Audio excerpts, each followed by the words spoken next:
امی ہمیشہ بول جاتی ہیں بس اسی بات کی۔ نہیں عماد بھائی، معذرت کرنے والی کوئی بات نہیں، وہ بڑی ہیں بس۔ اور ایک دم اس نے ہونٹ پیچھ لیے تھے۔ کیا بس ہے، کھل کر کہو عرشیہ۔ اور عرشیہ نے اس کی شکل دیکھی، کیا اسے کہہ دینا چاہیے تھا؟ ہاں کہہ دینا چاہیے تھا، کم سے کم ایک مرد کا تو دل صاف ہوتا۔ بات یہ ہے عماد بھائی، اس نے چائے کے برتن کے نیچے آنچ ایسا کی اور پھر اس کی طرف مڑی۔ پھوپھو غلط ہے، نہ ان کی خواہش، مسئلہ سارا ماحول کا ہے جس میں آپ پلے بڑے ہیں اور میں۔ یہ اتنا بڑا فرق ہے کہ میں اپنے ذہن کی ساری قوتوں کو صرف کر کے بھی پاٹ نہیں سکتی۔ بات پڑھے لکھے ہونے کی نہیں، آخر کو آپ ان پڑھ تھوڑی ہیں، بی اے کر رکھا ہے۔ بات صرف اور صرف ذہنی سطح کی ہے، اس کے فرق کی ہے، بس اسی لیے میں نے اور ابو نے انکار کیا تھا۔ اور نہ عماد بھائی، آپ میں کوئی برائی نہیں ہے۔ اور عماد نے ایک گہری سانس لی۔ میں سمجھتا ہوں میں نے امی کو منع بھی کیا تھا، مگر آپ کو معلوم ہے ان کی عادت۔ چھوڑیں عماد بھائی، جو ہوا سو ہوا۔ رشیدہ کو آتا دیکھ کر اس نے کپوں والی ٹرے لے جانے کا اشارہ کیا، ورنہ اس کا کیا تھا، کوئی اور افسانہ گھڑ لیتی۔ آپ چلیں، میں بس چائے لے کر آتی ہوں، اس نے مسکرا کر عماد سے کہا اور عماد سر ہلا کر مڑ گیا۔ آئی ایم ریئلی سوری عماد بھائی، آپ اچھے ہیں اور آپ کی اماں۔ وہ ایک جھرجھری لے کر اس نے چائے کیتلی میں ڈالی۔ ابھی نیند فریش کر کے ہو کر کمرے سے باہر آیا تو اور جب وہ کچن کی طرف مڑا تو ایک بے حد چھوٹے سے لمحے کے لیے اس کا دل جیسے رک گیا۔ وہاں کوئی تھا، وہ پہچاننے میں غلطی نہیں کر سکتا تھا، اور وہ ادا نہیں تھی۔ دل اس کی خواہش تو ایسے ہوتی ہے جیسے چکور چاند کو پالے۔ وہ وہاں جیسے ہوتی، وہ کچن کی چوکھٹ سے کندھا ٹکا کر اس سے بات کر سکتا تھا، اسے دیکھ سکتا تھا، مگر وہ وہاں نہیں تھی۔ وہ وہاں ہی تھی، وہاں وہی تھی کہ جس کو اس جگہ پر لانے کے لیے اس نے خود بندھن باندھا تھا۔ کیا ہو گیا تمہیں بخت عبد الرحمن؟ اتنا کمزور تو نہیں بنایا تمہیں تمہاری ماں نے۔ جھٹکا دینے سے دل کی خواہش بھلا کبھی جھٹکی گئی ہے؟ وہ بے حد مضطرب سی کیفیت کا شکار ہوا تھا۔ عرشیہ کسی کام کے لیے مڑی، آگے بڑھی اور پھر بڑھ کر اسے نوٹس کیا۔ کچن کے ذرا فاصلے پر اسے دیکھ کر وہ دروازے تک آئی اور بخت عبد الرحمن کے دل میں بل پڑے۔ السلام علیکم۔ کچن کی چوکھٹ سے کندھا ٹکاتے، دونوں ہاتھ سینے پر باندھے ہوئے پیروں کو کراس بنا کر کھڑے ہوتے بولی۔ کسی لمحے نے دل پر پیر رکھ کر اسے مسلا تھا اور اس کے حلق سے کچھ نیچے اترا۔ وعلیکم السلام، اس نے پرجوش سے جواب نہ دے سکا۔ آپ اور جہاں، اور پھر وہ بھی کچن میں۔ میں نے سوچا اس دن تمہیں کھانا نہیں کھلایا تھا نہ، سو آج کسر پوری کر دیتی ہوں۔ بالوں کی لٹ کو انگلی میں لپیٹتے ہوئے وہ کچھ ایسے ہی لہجے میں بولی تھی جس میں کچھ غیر معمولی تھا۔ بخت نے رک کر اس کا انداز دیکھا۔ خیر ہے عرشیہ، ہاتھوں پہلے ہی کھسکا ہوا ہے دماغ آپ کا، اور پر اب لگتا ہے کہ مشینری ہی کام سے گئی۔ اس نے کن پٹی پر انگلی رکھ کر اینٹی کلاک وائز گھمایا تھا۔ ہو جاتے ہیں ایسے حادثے بھی کہ جب تم یہ سستی ہیروئن کیوں بن رہی ہو؟ ابھی اس نے انگلی پر دوپٹہ لپیٹ کر بات شروع ہی کی تھی کہ وہ ایک دم بول پڑا تھا۔ عرشیہ جھٹکے سے سیدھی ہوئی پیر پٹک کر اسے دیکھا اور وہ ہنس دیا۔ رومانس تمہارے بس کی بات نہیں ہاتھوں، ہاتھ چلا کر کہتے ہوئے وہ دروازے تک آیا۔ ہیں اندر کیا کرنے جا رہے ہو؟ وہ پھیل پڑ دروازے پر کھڑی ہوگی۔ دیکھو تو صحیح آج پیٹ میں کس قدر ظلم ہوگا۔ بخت نے اس کے کندھے پر سے جھانکا تھا۔ لا رہی ہوں نا، تم چلو ڈائننگ ٹیبل پر۔ شاباش، پچکار کر کہتے ہوئے اس نے انگلی سے وہاں جانے کا اشارہ کیا تھا۔ لگتا ہے ظلم ہی ہوگا، بڑبڑا کر کہتے ہوئے وہ مڑ گیا۔ اس نے کھانے کی شکل دیکھی اور پکا ہوگا یہ کھانا اس نے نہیں بنایا تھا۔ کھانے کی ایسی خوبصورت شکل تبریز بھی نہیں دے سکتا تھا، تو پھر خیر اس نے نوالا لیا۔ یہ کھانا تو ادا کے ہاتھ کا ہے۔ بے اختیار ایسی ہی تھی کہ عبدالرزاق اور عرشیہ نے رک کر اسے دیکھا، اور وہاں صرف بے اختیاری نہیں تھی، کچھ اور بھی تھا۔ پر کیا؟ عرشیہ نے ٹھہر کر اس کے چہرہ دیکھا۔ بے چینی، ایسی بے چینی کہ یوں جیسے وہ وہاں ہوں، ابھی جیسی سامنے آ جائے گی۔ ادا آئی تھی کیا؟ نہیں، ہم نے کھانا آرڈر کیا تھا۔ اور اس کے منہ سے آواز نہیں نکل سکی، محض سر ہلا کر رہ گیا اور پلیٹ پر جھک گیا۔ لو بھئی، میں تو شرط جیت گیا۔ لاؤ ادھر 2000 روپیہ۔ عبدالرزاق عرشیہ سے کہہ رہے تھے۔ ہاں بالکل لے لیں۔ کہا تھا شرط؟ کہا کس نے تھا شرط لگاؤ؟ بخت کو لگ رہا تھا کہ آوازیں بہت دور سے آ رہی ہیں اور اس کا دماغ سنسنا رہا تھا۔ کیوں؟ وہ خود بھی سمجھنے سے قاصر تھا۔ بخت جی، اس نے غائب دماغی سے سر اٹھایا۔ رقیہ کا فون آیا تھا، وہ عرشیہ اور ہماری فیملی کی دعوت کرنا چاہتی ہیں۔ تب تم یہاں تھے نہیں؟ کب ہے؟ اس کی نظروں میں تیکھا پن تھا۔ تم کب فارغ ہو؟ وہ اس کے باپ تھے۔ ثابت ہوا۔ بخت کی نظروں کا تیکھا پن اور بڑا۔ ماتھے پر بال نمودار ہوئے عرشیہ کبھی عبدالرزاق اور کبھی بخت کو تکتی۔ آپ مجھے بتائیں گے تو ہی میں اپنا وقت مینیج کروں گا۔ تم اپنا وقت مینیج کر کے بتا دو، ہم تب فائنل کر لیں گے۔ اس نے ایسی نظروں سے باپ کو دیکھا جیسے کہتا ہو میں آپ کی ہر کوشش عین وقت پر ناکام بناؤں گا۔ دیکھی جائے گی بیٹا۔ جواباً اس کے تاثرات تھے۔ وہ ایک نظر میں لاؤنج میں کا منظر تھا۔ 50 انچ کی ایل ای ڈی چل رہی تھی اور عین سامنے کارپیٹ ٹانگیں دراز کیے لیپ ٹاپ پر استعمال کرتے ہوئے وہ صوفے سے ٹیک لگائے ہوئے تھا، بابا خبر دیکھ رہے تھے۔ کافی کا مگ سینٹر ٹیبل پر پڑا ہوا تھا اور جس سے وقتاً فوقتاً وہ سیپ لے رہا تھا۔ وقت انہوں نے ٹی وی کا والیوم کم کر کے اسے پکارا۔ جی، گھونٹ بھر کر مگ سینٹر ٹیبل پر رکھا تھا۔ میں اس نئے رشتے کو وقت دینا چاہتا ہوں اور اسے بلڈ اپ کرنا چاہتا ہوں، اس لیے اوائڈ کر رہا ہوں۔ اس نے لیپ ٹاپ آف کیا تھا۔ کیوں اتنا سخت فیصلہ کیا تم نے؟ کیوں؟ وہ فیملی ہے، کہاں تک اوائڈ کرو گے اسے؟ جب تک عرشیہ کے ساتھ ریلیشن بلڈ نہیں ہو جاتا۔ عجیب سرد مہری تھی۔ تمہیں لگتا ہے ریلیشن اینٹ سیمنٹ سے بنائے جاتے ہیں؟ ریلیشن جذبات سے پروان چڑھتے ہیں، انہیں آپ تعمیر نہیں کر سکتے۔ ماتھے پر بار لیے وہ سرخ ہوتے چہرے کے ساتھ کہہ رہے تھے، بابا انکار آپ کے بھتیجی نے کیا ہے۔ اسے اگر مجھ میں کوئی خوبی نظر آتی تو وہ انکار نہ کرتی۔ کیوں اس قدر ریش ہو رہی ہے؟ اور یہیں آ کر وہ چپ ہو گئے تھے۔ بہرحال جو بھی ہے، عرشیہ اس دعوت پر اکیلی نہیں جائے گی۔ اور کچھ کہے بنا بخت نے رخ موڑ کر لیپ ٹاپ واپس آن کیا تھا۔ سفید رنگ کی امبرائڈرڈ قمیض کے ساتھ ٹراؤزر پہنے، شپون کا دوپٹہ سر پر جمائے، کندھے پر شال رکھے، وہ اپنی تیاری کو فائنل ٹچ دے رہی تھی۔ بال گردن کے ساتھ جوڑے میں بندھے تھے اور کانوں میں سفید کرسٹل ایئرنگ تھے۔ آنکھوں میں کاجل بھرا ہوا تھا اور اب ہونٹوں پر ریڈ شیڈ لگا رہی تھی۔ وہ ایک انٹر کالج کی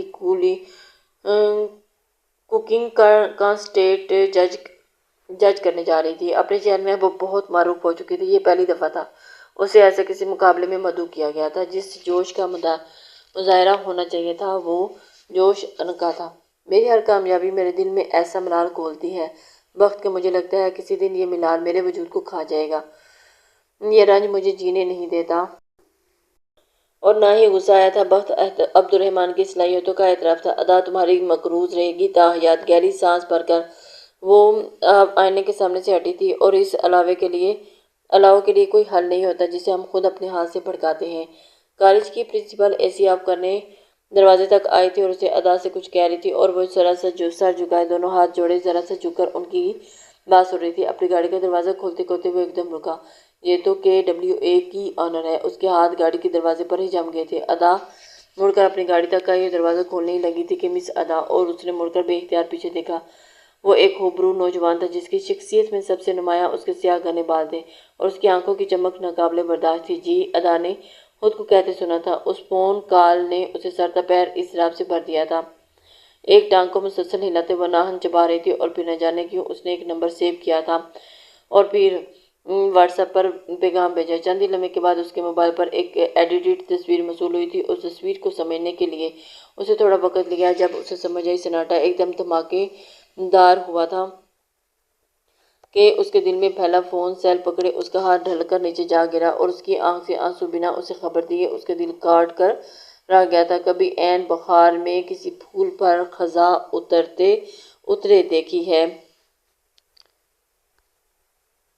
السلام علیکم کہتے ہوئے مقابل کے شانوں سے پکڑ کر گال سے گال ملا کر ملتے اسے ایک سرد احساس نے گھیرا اور اس احساس نے اس کے وجود میں اسے جنم نہیں لیا تھا۔ یہ وائبز مقابل کے وجود سے آ اس کی گرم جوشی کا جواب نسبتاً ٹھنڈا تھا۔ وہ جھجک کر دور ہوئی تھی۔ کیسی ہیں عرشیہ آپ؟ اب تارا سے مل رہی تھی۔ ادا نے محسوس کیا کہ تارا کے ساتھ اس کا برتاؤ مختلف تھا۔ تو کیا وہ جانتی ہے یا جان گئی ہے؟ آستین کے نیچے کلائی سے ذرا اوپر بازو کے گوشت میں پھنسا ہوا دھات کا ٹکڑا پھر سے پگھلنے لگا۔ وہ بچی نہیں تھی، وہ جانتی تھی اسے کیا کرنا ہے۔ ہاں، مگر دعوت کی تیاری اور مصروفیات میں وہ کلائی سے اتارنا بھول گئی تھی۔ تو عرشیہ کی آمد پر انگلی بریسلیٹ کے حلقے میں ڈال کر اس نے جلدی سے جہاں تک بریسلیٹ جا سکتا تھا لے جا کر بازو میں اوپر پھنسا لیا تھا کہ وہ کسی وقت موقع دیکھ کر کمرے میں جا کر اتار کر رکھ آئے گی۔ آستین برابر کرتے ہوئے ادا نے سوچا تھا، بخت نے یہ کیا کیا؟ اسے عرشیہ کو نہیں بتانا چاہیے تھا۔ وہ ایسی حماقت نہیں کر سکتا۔ عرشیہ کے والد اور تایا عبدالرزاق سے ملنے کے بعد اس کا دماغ اتنے امکانات کا سوچ سوچ کر الجھ چکا تھا، اور جب آج کی دعوت کا آخری مہمان بھی اندر آیا تو اس کے سینے میں گھٹن کا احساس ایک دم ختم ہوا تھا۔ نہیں، بخت نہیں آیا تھا۔ یہ آرام دہ کیفیت چند ساعتوں کی تھی اور اگلے ہی لمحے اسے شدید افسوس نے آن گھیرا تھا اور اس کا حق تھا کہ وہ آتا اور اس کے تایا کے گھر تھا۔ خاندان اکٹھا ہوا تھا اور وہ خاندان کا فرد تھا۔ کیا میں نے اسی دور میں دھکیل دیا تھا جہاں پر وہ پھر فیملی گیدرنگ سے بھاگتا پھرے؟ بڑا شدید کا احساس ابھرا تھا، تاکہ اتنا کہ گھٹن سے آنکھ نمی سے بن کر باہر نکلنا چاہتی تھی۔ اسے اس نمی کو حلق سے نیچے اتارنا پڑا۔ بخت نہیں آیا؟ عبد المالک کے پوچھنے پر اس نے تیزی سے عبدالرزاق کو دیکھ کر اسے جواب جاننے کی جلدی تھی۔ عبدالرزاق نے ذرا ٹھہر کر اس کا چہرہ دیکھا۔ کہہ تو رہا تھا دیر سے آؤں گا، اب دیکھیے آتا ہے بھی ہے یا نہیں۔ ادا عبدالمالک، تم نے کیسے پیارے رشتے کو الجھاؤ میں ڈال دیا ہے۔ وہ تو سب سلجھانے لگا تھا۔ بخت عبدالرحمن، کیا تم بھی کسی سچویشن کسی موقع سے بھاگ سکتی ہو؟ یہ تمہارا انداز نہیں ہے، مگر میں نے تمہیں مجبور کیا۔ عبدالرزاق کی نظر ابھی تک اس کے چہرے پہ تھی، پر وہ ان کے ارتکاز سے غافل۔ ماضی قریب کا ایک منظر، جی اس نے خود کو کہتے سنا۔ السلام علیکم۔ وعلیکم السلام۔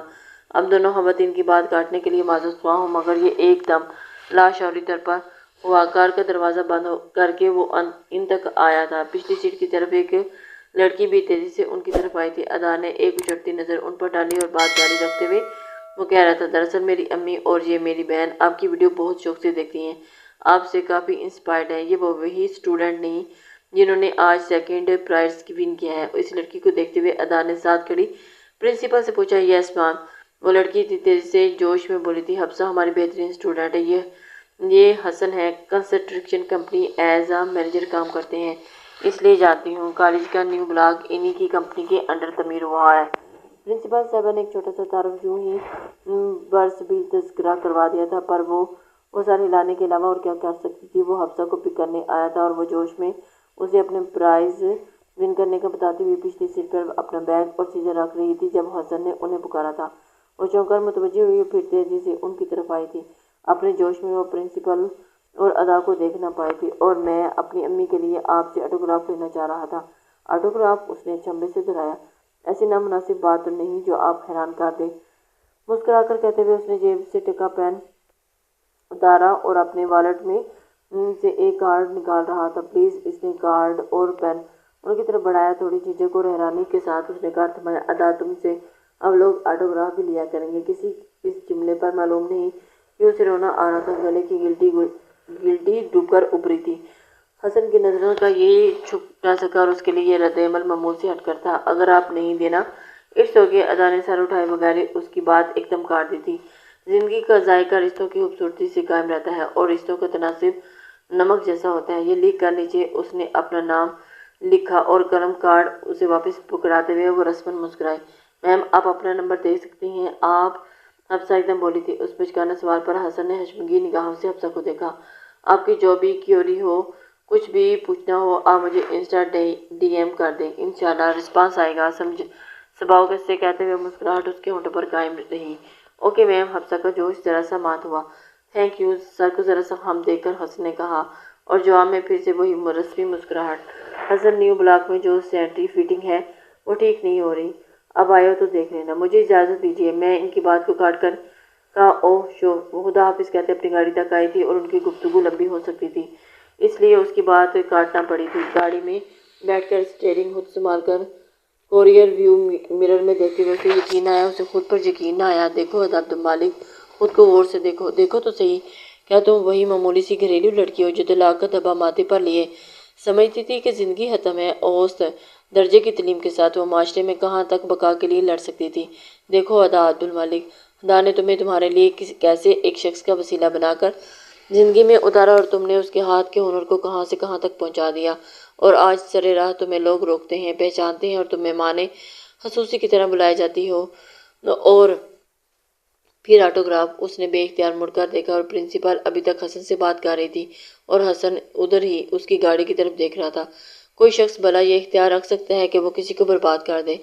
گاڑی سٹارٹ کر کے گیئر لگاتے اس کے الٹے ہاتھ کی کلائی میں پڑا وہ بریسلٹ چھو رہا تھا اور اس نے ایک نظر بریسلٹ کو دیکھا، آنسو نہ جانے کیوں لڑک کر آ گیا تھا۔ حال میں واپس؟ آپ کو معلوم ہے کہ جب میں نے آپ سے کھانا منگوایا تھا میری شرط لگی تھی انکل سے۔ اس نے رک کر ذرا سا مسکرا کر عبدالرزاق کو دیکھا۔ کیا شرط لگی تھی؟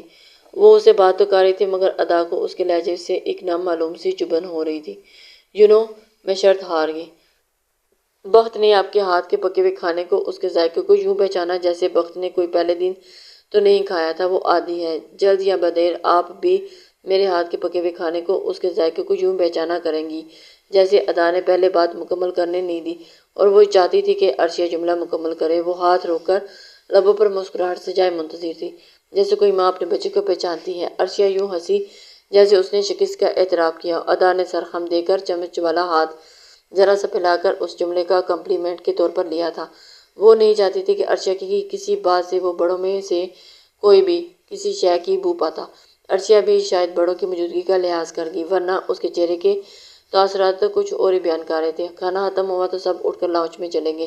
وہ چائے بنانے کی گھر سے کچن میں آئی ہی تھی کہ آستین کے نیچے بریسلیٹ ڈھیلا ہو کر اس کی کلائی پر آن گرا اور ادا کا دل دھک کر کے رہ گیا تھا۔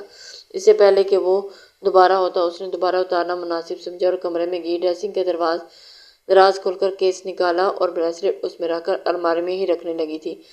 ادا کدھر ہو بھائی، وقت آیا ہے۔ اس کے لیے فوراً کھانا لگا۔ وہ یکلخت رک گئی، اس کے کندھے ڈھلک ادا اور پھر آواز آئی تھی، آ رہی ہوں امی۔ وہ گیس ڈریسنگ پر ہی رکھ کر باہر آئی اور کوئی دم گزرتا تو امی نے اس کے پیچھے آ کر صلواتیں سنانا شروع کر دینا تھی۔ وہ کمرے سے نکل کر کچن سیدھا آئی۔ ایک دفعہ وہ پھر دو مختلف قسم کی کیفیت کا شکار ہوئی، ایک ساتھ اندر کہیں گر ایک سانس سکھ بن کر نیچے اترا اور وہ آیا، اور دوسرا سانس تکلیف بن کر اوپر چڑھا تھا۔ وہ کیسے اس کا سامنا کرے گی؟ اس نے انگلیوں کی بوروں سے دونوں کنپٹیوں کو مسلا تھا۔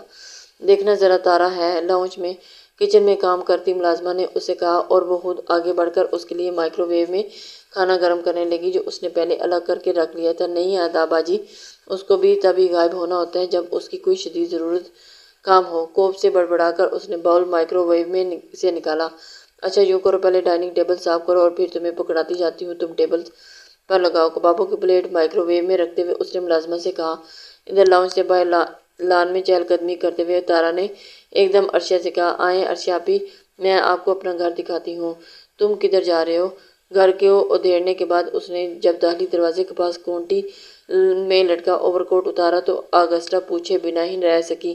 اسے ولید کے جانے کی فکر نہیں تھی۔ پورا اپارٹمنٹ جو الٹا پڑا تھا اسے کون سمیٹے گا؟ اصل فکر یہ لاحق تھی۔ یوں نہیں جا رہا ہوں، شام کی شفٹ چل رہی ہے، ہو سکتا ہے کہ فلیش وہیں میرے آفس میں ہو۔ آخر ایسی کیا مصیبت آ گئی ہے؟ کوئی مصیبت جسے جڑ سے اکھاڑ کر پھینکنا ضروری ہے، وہ بولا۔ اگسٹا دونوں ہاتھ کولے پر رکھے ماتھے پر بال لیے نہایت جلے ہوئے انداز میں بولی، اسے دیکھ رہی تھی۔ اور یہ جو اپارٹمنٹ تم نے کچرا دان بنایا اس کا کیا؟ تمہارا درد سر نہیں ہے؟ میں دیکھ لوں گا۔ درد سرد انداز میں کہتے ہوئے وہ باہر نکل گیا۔ اگسٹا چند لمحہ کینہ توز نگاہوں سے بند نظروں سے گھورتی ہوئی پھر پیر پٹک کر مڑ گئی تھی۔ جب وہ ٹیکسی سے آفس پہنچا اور اس وقت آخری کلاس ختم ہو رہی تھی، طالب علموں کی کثیر تعداد داخلی دروازے کا رخ کر رہی تھی اور وہ رش سے جگہ بناتا اپنے آفس تک آیا اور یونی بند ہونے سے پہلے وہ فلیش ڈرائیو ڈھونڈنی تھی۔ ہے پروفیسر، آپ اس وقت چائے کیا کر رہے ہیں؟ آج تو آپ کی کلاس نہیں تھی؟ اور اس کی ایک ساتھی پروفیسر نے اسے دیکھ کر پوچھا۔ ہاں، اس نے غائب دماغی سے بالوں میں ہاتھ پھیرا، ایک پرانی فلیش ڈرائیو نہیں مل رہی، وہی ڈھونڈنے آیا ہوں۔ میں مدد کر دوں؟ وہ اس کی جانب آئی۔ نہیں، یس شور نہیں کہتے کہتے ایک دم سے اسے ارادہ بدلا تھا۔ اچھا تھا وہ مدد کر دیتی، اس کا جلدی کام ہو جاتا۔ گھر جا کر ابھی گھر کو بھی سمیٹنا تھا۔ وہ دونوں باتیں کرتے کرتے ولید کے آفس کی طرف جا رہے تھے۔ اولیویا ایک بے حد سادہ اور انسان دوست خاتون تھی۔ وہ یوں ہی ہر وقت ہر کسی کی مدد کے لیے تیار رہتی تھی۔ اس نے حقیقتاً اس کی بہت مدد کی تھی۔ فلیش ڈرائیو اسی نے ڈھونڈ کر دی تھی اور ایک کارٹن میں پرانی چیزوں کے ساتھ رکھی ہوئی تھی۔ کارٹن بک شیلف کے اوپر دھرا ہوا تھا۔ وہ تو مایوس ہو کر پلٹنے کو تھا، مگر اس نے اس کی توجہ اس کی کارٹن کی طرف دلوائی تھی۔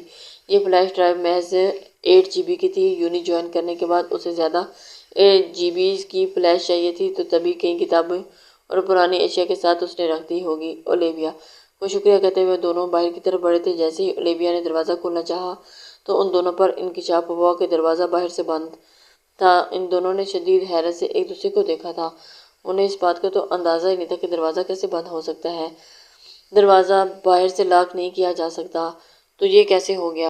اس نے میز پر سے چنے کھانے کی اشتہا انگیز لوازمات کو دیکھا اور بھوکے ہونے کے باوجود بھوک مار سی گئی تھی۔ یہ تعلق کون سا مرحلہ تھا وہ نہیں جانتا تھا۔ زندگی آپ کے گرد ایسا مقناطیسی حصار کھینچتی ہے کہ آپ کو اس بات کا خود بھی اندازہ ہی نہیں کہ پھر جن حالات میں ایسا تنگ لوپ بناتے ہیں کہ جو چاہ کر بھی کوئی راہ فرار نہیں مل سکتی۔ وہ نہیں آنا چاہتا تھا، مگر معلوم ہے کیا ماں باپ کو ناگوار گزارنے والی باتوں کا احترام اپنا کہنے کے برابر ہے۔ وہ بابا کو ہرٹ نہیں کر سکتا تھا، یہ بابا بھی جانتے تھے اور وہ بھی، اور وہ فرمانبردار تھا۔ یہ کوئی نہیں جانتا تھا، یہ کون نہیں جانتا تھا۔ ایک مرد کی تکلیف پتہ ہے کیا ہوتی ہے؟ جب وہ کسی عورت کو اپنی محبت کی پہچان ہی نہ کروا سکے، یہ تکلیف زیادہ تحقیق جیسی ہوتی ہے۔ اس نے کہا تھا کبھی حوصلے پڑے تو بخت کو ایک عام انسان سمجھنا تو صحیح، اور ادا کا مسئلہ بخت تو محسن تھا، وہ ساری عمر اس کی احسان مندی کی حالت میں باہر نہیں آ سکتی تھی، اور ایسے میں ایک منٹ اور تعلق پروان چڑھ ہی نہیں سکتا تھا۔ اور محبت کا تو مذہب برابری میں ہے نا، کسی دیوتا کی داسی بننے جیسے تعلق میں نہیں۔ وہ اپنے جذبے کی ایسی تحقیر برداشت نہیں کر سکتا تھا۔ آپ کو کچھ اور چاہیے بخت بھائی؟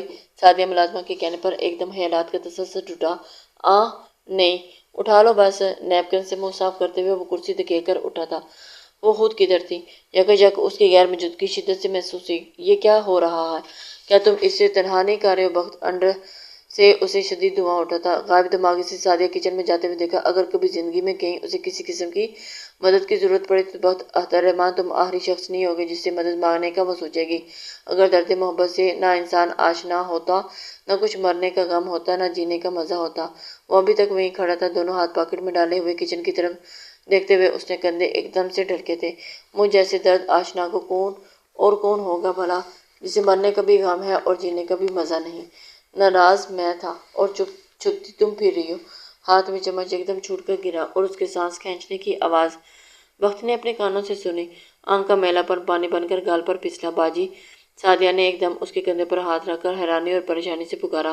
اس نے کسی بچے کی طرح ہٹیلے پن سے کندھا چھڑوایا تھا۔ وہ جانتی تھی کہ اس کے عین پشت پر وہ کندھا چوکھٹ سے ٹکائے، ٹانگوں کا کراس بنائے ہوئے دونوں ہاتھ سینے پر باندھے کھڑا تھا۔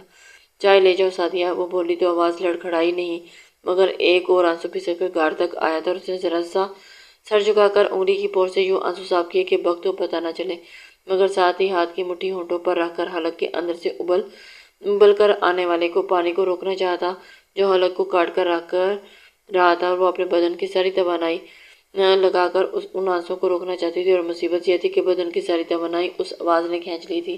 نہیں ادا نہیں، کمن، یہ خودداری کی تذلیل ہے، انا کی بے عزتی ہے۔ اندر سے آواز آئی۔